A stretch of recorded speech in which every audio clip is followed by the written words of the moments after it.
اتنا اہتمام فرمایا کہ آپ صلی اللہ علیہ وسلم کے سامنے جب کوئی جنازہ لایا جاتا تو آپ صلی اللہ علیہ وسلم پوچھتے حل علیہ دین، اس کے اوپر کوئی قرض تو نہیں ہے، اس کے اوپر کوئی قرض تو نہیں ہے؟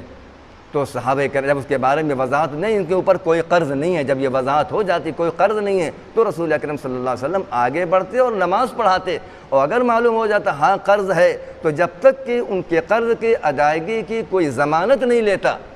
قرض کی ادائیگی کی کوئی ضمانت نہیں لیتا، اللہ کے رسول صلی اللہ علیہ وسلم اس کی نماز جنازہ نہیں پڑھاتے اور پیچھے ہٹ جاتے اور کہتے صلوا علی صاحبکم، تم اپنے ساتھی کی نماز پڑھ لو۔ آپ نے نماز پڑھنے سے منع تو نہیں، لیکن خود آپ صلی اللہ علیہ وسلم نماز جنازہ اس کی نہیں پڑھاتے۔ سوچو جب اللہ کے نبی نماز جنازہ دنیا میں پڑھانے کو تیار نہیں ہے تو روز قیامت میں اس کی شفاعت کیسے اللہ کے رسول کریں گے؟ جو کسی کا حق مار کے آئے گا، اپنی بہنوں کا اپنے بھائیوں کا حق نہیں دے گا، اس کو کیسے شفاعت کریں گے اللہ کے رسول صلی اللہ علیہ وسلم؟ کیسے امید کر سکتے ہیں کہ نبی کی نظر رحمت ہم پر پڑے گی؟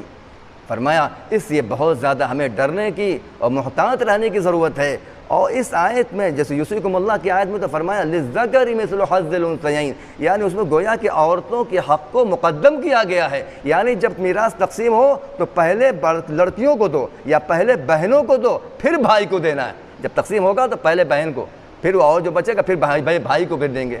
یہ درجہ بتایا گیا۔ اور یہاں پر پہلے خود تقسیم کر لیں گے اور بہت رحم و کرم پہ کچھ دے دیں گے بہن کو تو ٹھیک ہے، کچھ نہیں بلکہ بہن کو پہلے دیا جائے اور حساب کر کے دیا جائے، حساب کر کے دیا جائے۔ تو میرے بھائیوں بزرگوں ہمیں اس کا بہت زیادہ اہتمام کرنا چاہیے، یہ کوتاہی بہت زیادہ ہوتی ہے۔ اللہ کے رسول صلی اللہ علیہ وسلم کی ایک حدیث ہے، فرمایا کہ جنت میں فرمایا خیانت کرنے والا اور بدخلق بد مزاج انسان، مزاج کا اکھڑ پنا جو ہوتا ہے، بات میں غصہ، طعن و تشنیع اور بالکل ہر ایک اس سے گھبراتا ہو، اسے بات کرنا نہیں چاہتا ہو، ایسا اس کا مزاج، یعنی اکھڑ مزاج ہو، بدخلق ہو اور خائن ہو، اور اسی طریقے سے فرمایا کہ اور بھی چند صفات کا تذکرہ فرمایا کہ ایسا انسان اللہ تعالیٰ جنت میں داخل نہیں کرے گا، جنت میں داخل نہیں کرے گا۔ لہذا ہمیں اس معاملے میں بہت زیادہ محتاط رہنے کی ضرورت ہے، اور ہمیں خاص طور سے ترکے کے معاملے میں اس کا بہت زیادہ دھیان دیں۔ ایک واقعہ یاد آیا، پڑوس کے ملک کے ایک بہت بڑے عالم دین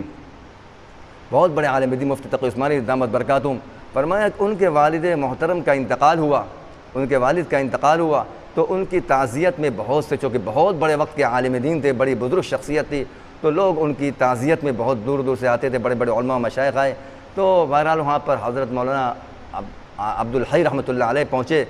تو بہت کمزور تھے، کمزوری نقاہت ان سے ظاہر ہو رہی تھی، تو کسی نے کہا کہ حضرت جلدی سے خمیرہ لے آئے کہ ہمارے والد